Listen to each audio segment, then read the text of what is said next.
साहब क्या समझते हैं, हुकूमत की मेल मुलाकातें, तमाम रवाबित और उस रवाबित के सिलसिले के अंदर नंबर गेम का पूरा होना, हुकूमत कामयाब हो पाएगी?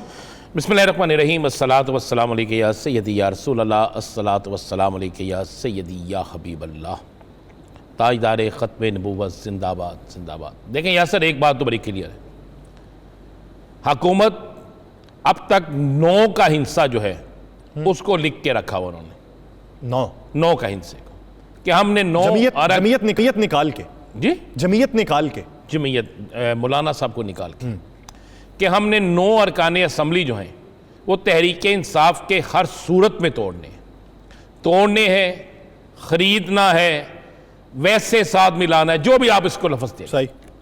क्योंकि पार्लियामेंटी ज़बान में ज़मीर का जागना है, अवाम की ज़बान में लोटे होना है, और अरकान असम्बली की ज़बान में अपना ज़मीर बेचना है। इन तीनों में से कोई एक लफ्ज़ जो जिसको अच्छा लगता है वो उस हिसाब से इस्तेमाल कर लेता है।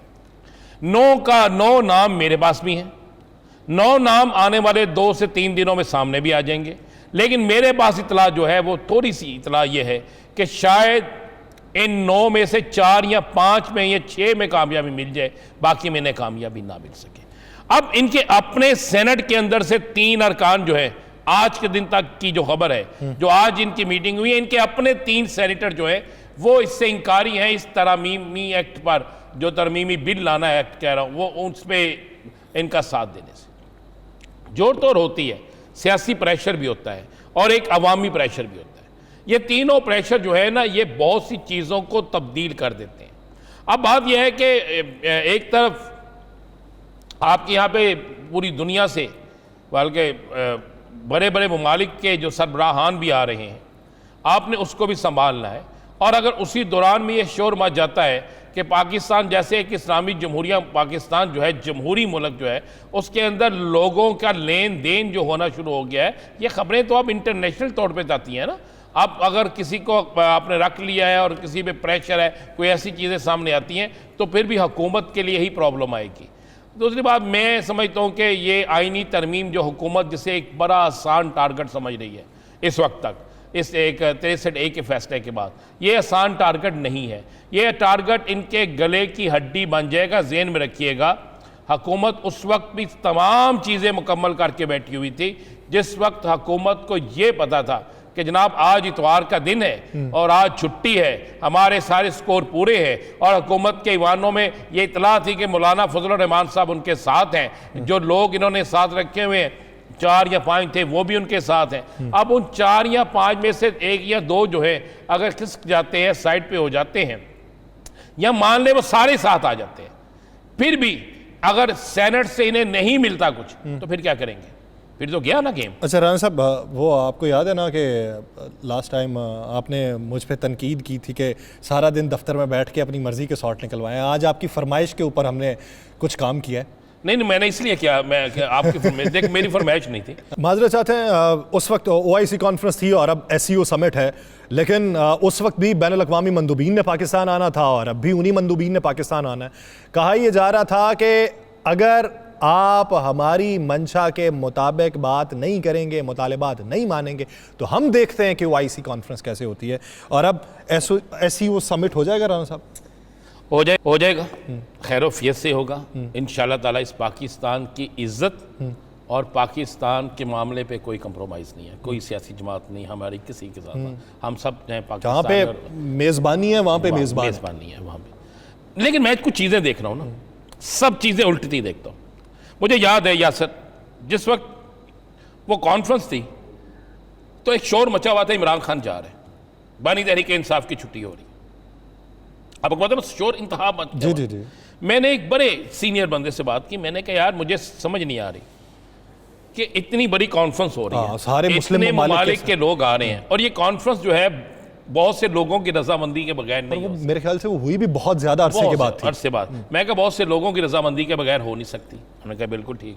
मैं कहा ना उनकी रजामंदी के बगैर हो सकती है, अगर वो रजामंद है तो वो इमरान खान से भी रजामंद है, तो फिर किस तरह इमरान खान की हुकूमत जाएगी भाई? उसने मुझे आगे कहा कि आप देखना, मुझे याद है ये मैं हल्फन कह रहा हूँ, और कुछ ही अरसे बाद, उस कॉन्फ्रेंस के कुछ अरसे बाद खान साहब फारिग हो, अब निकाल के देख लेना। अब सेम मुझे पता नहीं क्यों फेल सा हो रहा है, सेम वही हालात हैं। उसी तरह कहा जा रहा है कि जनाब कैंसिल कर दें हर चीज, मेहमान आ रहे। मैंने ये शॉर्ट सर्व इसलिए नहीं चलाया कि क्या है? राना साहब, इस वक्त मौकिफ है कि कैंसिल कर दें?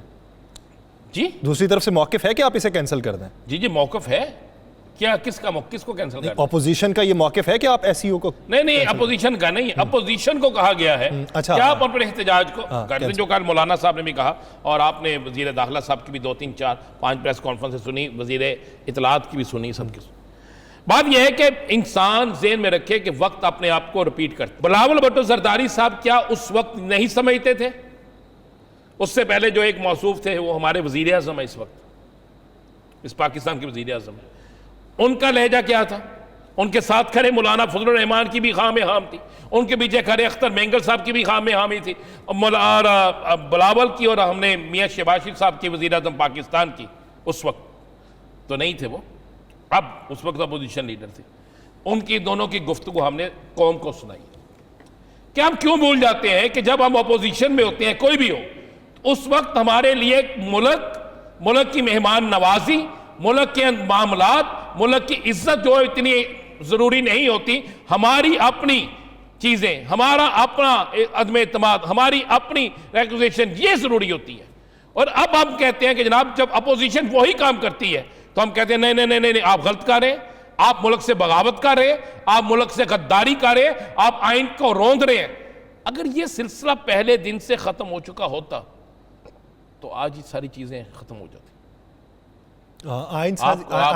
मैंने क्यों शॉर्ट निकाले? मैं तो इसलिए निकलवाया। आईनी तरमीम करनी है तो ये भी फिर कर लें, अगर चलें पुरानी गलतियों पे करनी है तो ये भी कर लें, फिर कोई आया होगा तो कोई नहीं निकलेगा। बल्कि कानून बना दे कि जब पाकिस्तान में कोई मेहमान हो, जब पाकिस्तान की इज्जत का पाकिस्तान की इज्जत 24 घंटे मुकद्दम है, तो ऐसी चीजें नहीं होनी चाहिए। लेकिन ये लागू कहां से करेंगे? कल को ये अपोजिशन में हुए, किसी और की हुकूमत हुई तो फिर बता देना मुझे। पीडीएम में ये सारे इकट्ठे थे, पीडीएम खत्म हुई, इलेक्शन आया तो बिलावल साहब शहबाज शरीफ के मतलब क्या कहते थे, शहबाज शरीफ साहब नवाज शरीफ साहब बिलावल के मतलब क्या कहते थे। वो यार होया कि फिर जब जैसे ही वक्त आया तो फिर इकट्ठे हो गए। किसकी जुबान पे यकीन करूंगा मैं? किसको कहूंगा ये दुरुस्त है, किसको कहूंगा ये गलत है? ये इतनी बड़ी जमातें खड़ी होकर वहां पे ये क्या कह रही थी? आपको पास ये शॉट ना होते। चलो राना साहब, वो भी अगर पीएमएलएन और पीपी एक दूसरे के मुखालिफ थे तो जमीयत उलमा इस्लाम थे, और पीटीआई भी मुखालिफ थे, वो भी मिल गए। सर वो मुखालिफ थे, लेकिन पीटीआई या जमीयत उलमा इस्लाम ने इक्तदार में शराकत दारी नहीं की। जमीयत उलमा इस्लाम और पीटीआई जो है वो किसी इक्तदार का हिस्सा नहीं बने। मौलाना साहब ने अब भी अलीमीन गंडापुर को बुरा कहा था, नहीं कहा था? तो ये सारा कुछ है यासिर साहब, जब ये सारा कुछ है तो आप मुझे बता दें, मैं तो एक बड़ा क्लियर और वाज़ेह तौर पे कहता हूँ, यादें माजी जो होता है ना, अजाब होता है, तो ये तो यादें माजी हमने सामने रखा। मैंने इसलिए ये शॉर्ट निकलवाए थे कि जनाब कि याद रहे। हम चाहते हैं कि बेहतर पाकिस्तान के लिए सबको बेहतर रोल अदा करना चाहिए। आज चीहो पुकार पड़ी हुई है, कोई कुछ कह रहा है, कोई कुछ कह रहा है, कोई कुछ कह रहा है, तो ये कोई बहुत पुरानी तो है नहीं, कोई 25 साल पुरानी बात तो है नहीं, कोई 40 साल पुरानी बात है नहीं। मेरे पास अगर होते अभी हमारे साथ आज अगर गैस हसन मुर्तज़ा साहब, तो उन्होंने ये सुना था यार, क्योंकि वो मुझे नहीं बोलता ना, वो अक्सर कहते हैं आप नहीं कहते थे, मैं सुनाता कि भाई हम क्या कहें, हम अपने बड़ों को समझाए ना यार। हमारे बड़े जो हैं वो तो इस कौम के बड़े जो हैं कायदे से मोहम्मद अली जिन्ना थे, जिन्होंने इस कौम के लिए कुर्बानी दे दी। आप बीमारी में भी उन्हें उस जगह लेके जहां पे डॉक्टर नहीं था। बात करने को जाएं तो बात बड़ी दूर तक निकल जाती है। मैं खुद भी बंदा दूर तक निकल जाता है सर। चले कोई बात नहीं, वो निकल जाता तो निकल जाता है। हम झूठ तो बोलते नहीं, हमने इस पाकिस्तान के लिए जो सच बोलना है वो बोलते रहेंगे। तो ये बड़ी क्लियर सी चीज़ है। दूसरी बात है, मुझे आईनी तरमीम जो है ना, उसके मामले पे मुझे लग रहा है कि को काम ना पाइए। नहीं राना साहब, अगर आप समझ लें, जैसे आप ये कह रहे हैं कि 9 का फिक्र है, मान लिया कि 9 के 9 ही हो गए, छोड़ दें 6 ना हो, 9 हो गए, फिर भी कैसे पूरे होंगे?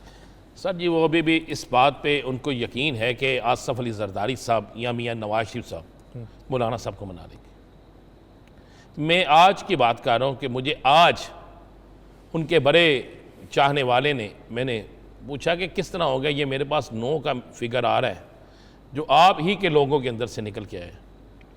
तो उन्होंने कहा जी मौलाना साहब भी मिल जाएंगे, हम साबित करेंगे कि जनाब हम 2 4 6 नहीं 8 10 वोट ज़्यादा हमने लिए। तो मैंने कहा अच्छा जी बहुत बड़ी बात है अगर आपने ऐसा लिया। लेकिन आज जो सोशल मीडिया पे चल रहा है अब्बासी साहिबा की तरफ से कि वो नहीं वोट दे रही, मुझे नहीं पता उसमें हकीकत क्या है, सादिया अब्बासी कि नहीं। लेकिन मैं आपको एक बात बता दूं,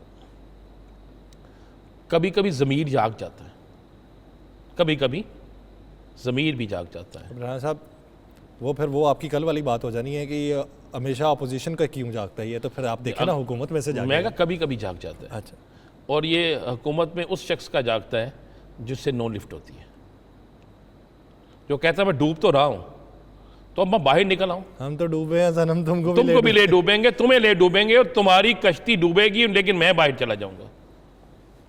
ये भी हो सकता है। अभी बहुत दिन है, यहाँ पे 1 घंटे का नहीं पता लगता, यहाँ पे आधे घंटे का नहीं पता लगता, यहाँ पे 5 मिनट का पता नहीं लगता। कश्ती डूबने पे लाइफ जैकेट्स किस किस के पास होंगे? सिवाय एक के अलावा कुछ लोग होते हैं, एक नहीं 2-3 कर लो। मैं समझता कुछ लोग होते हैं जो डूबते नहीं, हाँ, यहाँ डूबने वाले को निकालते हैं, यहाँ बाहर खड़े को धक्का दे के डुबो देते हैं वो बच जाएंगे तो बाकी जो है वो डूबते हैं तो डूबने दें।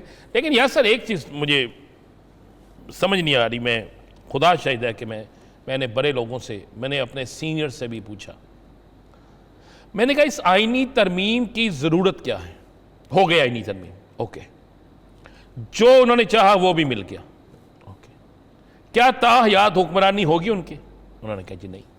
मैं क्या उससे अवाम के जहनों में कोई इत्मीनान आ जाएगा? उसने कहा जी नहीं। मैं क्या इमरान खान का वोट बैंक ख़त्म हो जाएगा? उसने कहा नहीं। मैं क्या इमरान खान जो है उसका वोट बैंक कम हो जाएगा? उसने कहा वो भी नहीं, ज़्यादा होगा। तो मैं क्या फिर किसके लिए कर रहे हैं आप सब कुछ? उसने कहा यार लोगों को समझ आनी चाहिए कि एक बंदा जेल के अंदर बैठा है, वो इलेक्शन जीत रहे हैं, वो जेल के अंदर बैठा है, वो जो बात कहता है उस पर लोग निकल आते हैं, वो जेल के अंदर बैठा है, वो कहता है जनाब ऐसे नहीं ऐसे ऐसे ही होता है। उसने कहा हर टीवी टॉक शो, या सर आप भी स्थिति देख लें, पाबंदी हो 804 कह देंगे कैदी नंबर, बानी तहरीक इंसाफ कह देंगे, नहीं कुछ नाम लेना चाहेंगे उनका झंडा लगा देंगे, यही होगा ना। लेकिन आपके शो, टीवी शो उनके इर्द गिर्द घूमते हैं, आपकी खबरें उनके इर्द गिर्द घूमती हैं, आपके फैसले उनके इर्द गिर्द घूमते हैं, आपकी गुफ्तगू उनके इर्द गिर्द घूमती है। तो फिर आप ये आईनी तरमीम ले आए, लेकिन इस आईनी तरमीम के लाने से अगर गरीब का बच्चा स्कूल में जा सकता है, अगर इस आईनी तरमीम के लाने से आम आदमी को इंसाफ मिल सकता है, अगर इस आईनी तरमीम के लाने से 30 साल के मुकदमा खत्म हो सकते हैं, तो मुझे बता दें आपको आईनी तरमीम जो है एक आईनी अदालत आप बनाना चाह रहे हैं, और हमेशा शोर मचता तो हम भी सोच सोच के परेशान होते थे कितने मुमालिक में आईनी अदालत है। तो मैंने आज इसकी भी स्टडी की है, मैंने इसकी भी स्टडी की है। अच्छा, मुझे 30 मुमालिक दिखा दें जिसमें आईनी अदालत है, सिर्फ 30 मुमालिक दिखा दें। क्या इंडिया के अंदर आईनी अदालत है? नहीं। क्या ईरान के अंदर आईनी अदालत है? क्या चाइना के अंदर आईनी अदालत है? नहीं। क्या सऊदी अरब में आईनी अदालत है? यार हमारे हमसाए तो यही है ना।